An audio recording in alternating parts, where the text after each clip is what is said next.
Salut à tous, bienvenue dans Story Movies. Au sommaire de nos envies de cinéma, Valérie Lemercier et Céline Dion ne font qu'une. Il y a de toute façon une transformation physique chez elle, comme chez moi, il y a eu une transformation. La beauté, c'est de l'ancienne laideur. Aïssa Maïga part en guerre.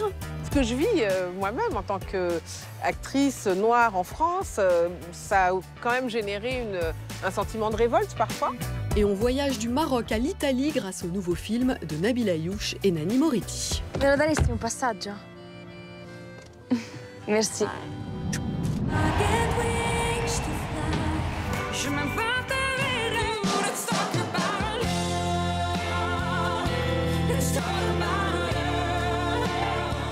Que vous le vouliez ou non, vous allez chanter du Céline Dion, ou plutôt du Aline Dieu. T'as mis tout ton pays à terre, puis moi avec. Des mois qu'on attendait le nouveau film de Valérie Lemercier, Aline. Le résultat est drôle, entraînant, doucement mélancolique et fait un bien fou. Si les prénoms changent, licence poétique oblige, c'est bien l'histoire de la célèbre star québécoise qui nous est contée dans ce vrai-faux biopic. C'est vraiment toi qui chantes là-dessus? Oui. Ouais. Entourée de formidables comédiens québécois, Valérie Lemercier assure le show devant et derrière la caméra. Valérie, avant que vous fassiez ce film autour de Céline Dion, qu'est-ce qu'elle représentait à vos yeux? Est-ce que c'était quelqu'un de très lointain, d'inaccessible, une icône? Est-ce qu'il y avait une forme de familiarité? Non, c'était pour moi la chanson d'amour. Elle était la chanson d'amour et ça faisait écho à mes problèmes d'amour. Et donc, j'étais très en phase avec ces chansons, sans la connaître sa vie. Et moi, quand je regarde les films que j'ai faits il y a 20 ans, le film, peu importe, la chose dont je me souviens, c'est est-ce que j'étais heureuse au moment du tournage? Est-ce que j'étais amoureuse? Est-ce que j'étais triste? Est-ce que j'étais... En fait, il n'y a que ça qui compte. Quel plaisir d'actrice ça a été? Parce qu'on vous demande beaucoup pourquoi Céline Dion et tout, mais moi, j'ai été au-delà d'impressionner. Avoir le jeu de jambes de Céline Dion, qui est quand même un truc unique au monde, mais ça n'est pas donné à tout le monde. Mais non, mais c'est le don d'observation. Je pense que... Et d'ailleurs, je me suis pas entraînée devant un miroir. Je l'ai tellement regardé que après, ça sort tout seul. Et je peux vous dire que tous les stades, les 80 000 figurants, on n'avait pas les moyens de les avoir. Donc j'étais toute seule. Il n'y avait pas de public.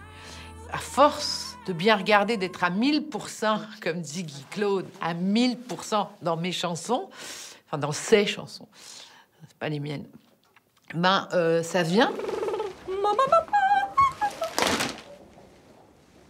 Aline, c'est celle-là la bonne. Je suis sûr.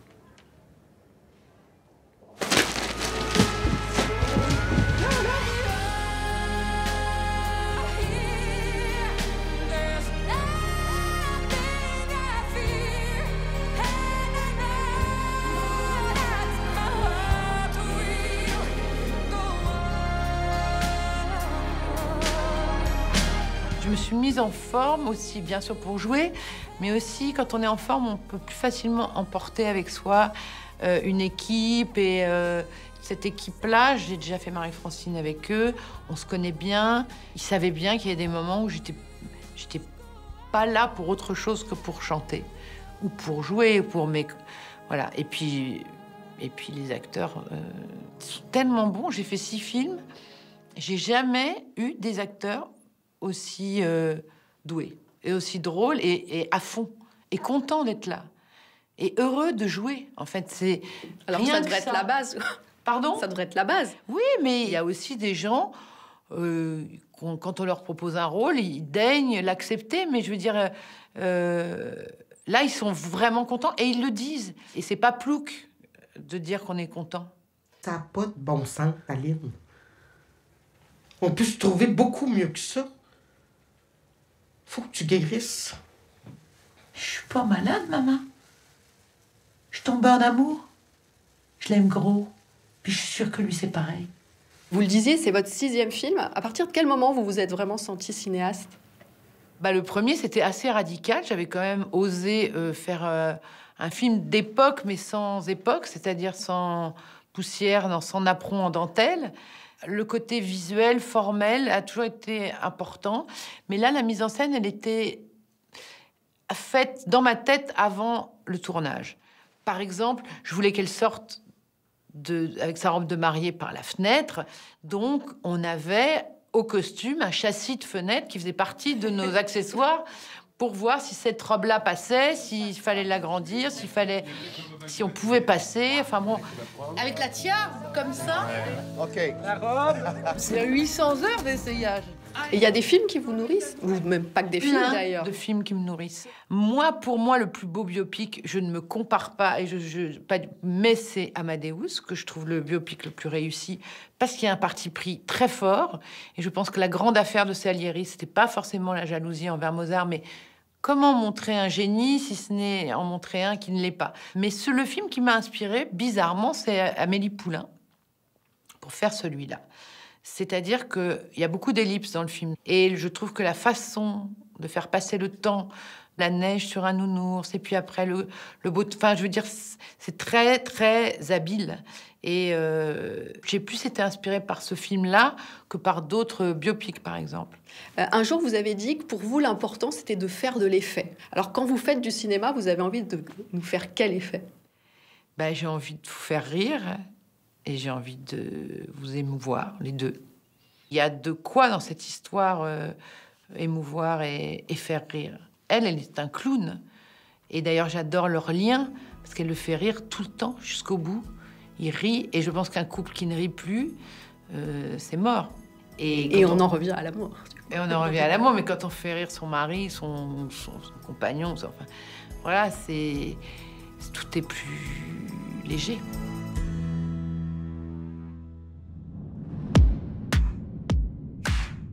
Un drame à l'italienne, du rap marocain et un désir d'enfant, voilà nos instantanés ciné de la semaine. Se vuoi continuare ad avere rapporti con lui, non avrai più rapporti con me. Petits et grands drames familiaux scandent le nouveau film de Nanni Moretti. Trepiani, c'est 10 ans de la vie des habitants d'un immeuble de Rome que le cinéaste observe à la fois avec bonté et distance. Mamma sta arrivando, ci vediamo dopo. Grazie Renato. A dopo, ciao. Un mélo sobre autour de personnages touchants d'imperfection. È che così, da sola, ho paura di tutto. Con lei qui, adesso è diverso. È tutto più vero. Depuis plusieurs années, Nabil Ayouch s'est investi d'une mission, ouvrir des centres culturels dans son pays natal, le Maroc. C'est dans l'un d'entre eux que le réalisateur de Mektoub et Much Loved a situé l'action de Haut et Fort, fiction aux allures de documentaire portée par une énergie folle.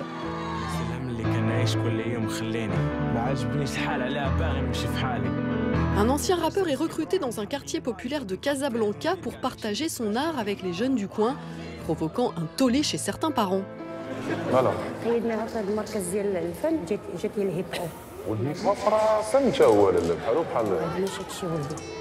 Un récit d'émancipation en musique et une célébration de l'art comme instrument d'espoir et de conquête de la liberté d'expression. Ce qui était plus important pour moi, c'était vraiment de montrer la résistance, comment, grâce au hip-hop, ils arrivaient à s'émanciper. Surtout les filles, parce que les filles ont beaucoup plus d'obstacles que les garçons, il faut bien le dire, d'obstacles familiaux, sociétaux, religieux et autres. Et donc du coup, d'arriver à montrer que ces jeunes, et ces jeunes filles en particulier, grâce à ce formidable instrument qu'est le hip-hop et ses valeurs, arrivaient à transcender tout ça, et avec sincérité à exprimer tout ce qui les hantait, tout ce qui les bouleversait, pour moi c'était ça l'essentiel dans ce film. Vous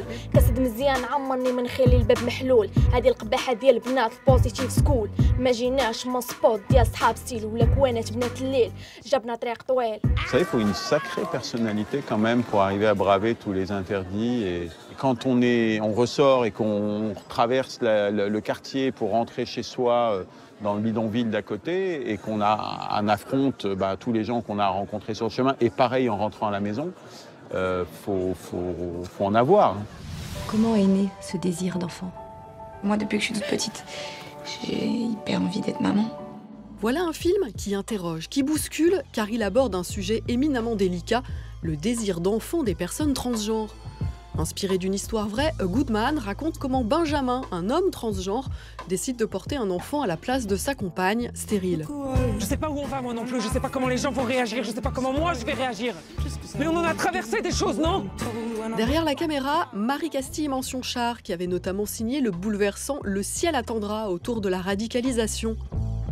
Dans le rôle de Benjamin, la comédienne Noémie Merlan, méconnaissable. Un choix, celui d'une actrice cisgenre qui suscite la polémique au sein de la communauté LGBT, reste en tout cas une œuvre vibrante d'amour.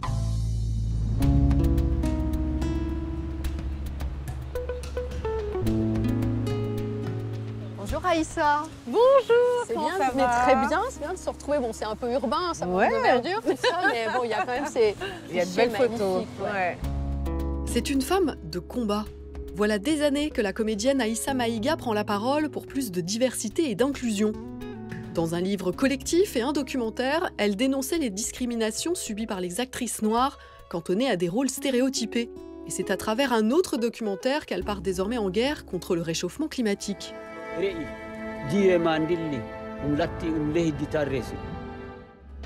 Dans Marcher sur l'eau, elle filme le quotidien d'un village du Niger qui espère la construction d'un forage pour éviter d'aller chercher de l'eau à plusieurs heures de marche.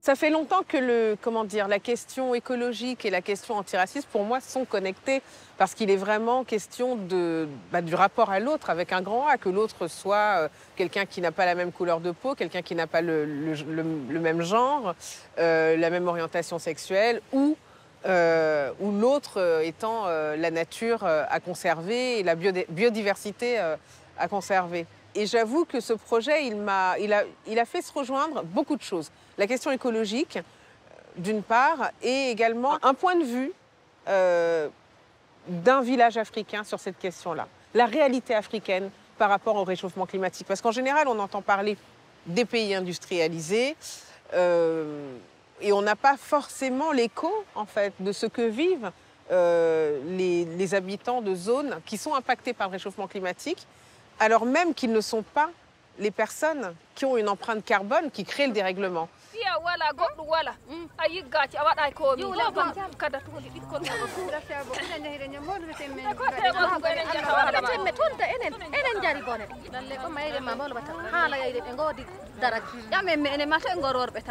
En fait, ce qui m'a intéressée, c'est d'essayer d'aborder la question du dérèglement climatique à 360 degrés dans un village. Et effectivement, les femmes qui accouchent, les femmes qui élèvent les enfants, les nourrissons puis les enfants, elles sont évidemment en première ligne au niveau d'abord de la santé, mais aussi au niveau de la prise en charge de la famille. Mais ce qui m'a intéressée, c'est de se dire, à partir du manque d'eau, quelles sont les conséquences en cascade, si j'ose dire, sur les parents, sur les enfants, sur l'école, sur la santé. Et c'est vrai que toute la communauté villageoise est mobilisée autour de la question d'eau et constamment.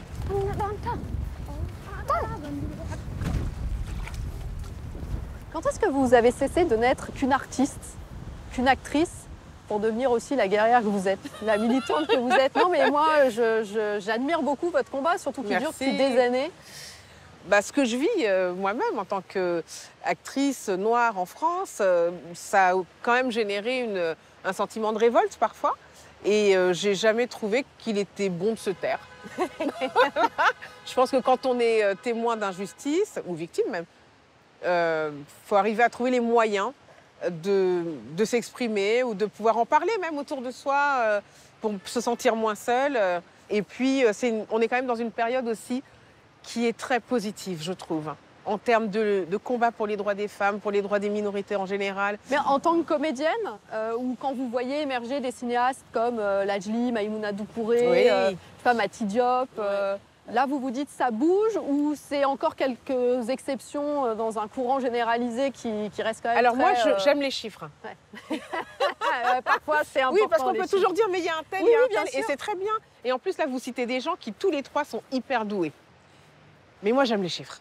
Quand on regarde les chiffres qui émanent du CSA, du Conseil supérieur de l'audiovisuel, on se rend compte que la représentation des Noirs, des Arabes et des Asiatiques dans des rôles à caractère négatif est surdimensionnée.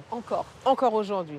On se rend compte que le nombre de femmes qui ont accès vraiment à la réalisation est encore beaucoup trop réduit. Donc en fait, oui, il y a des exemples positifs et ça avance, et heureusement. Mais je pense qu'on peut être beaucoup plus performant. Et essayons de mettre en place des choses pour qu'il y ait de l'égalité et que vraiment, à talent égal, on puisse avoir les mêmes opportunités.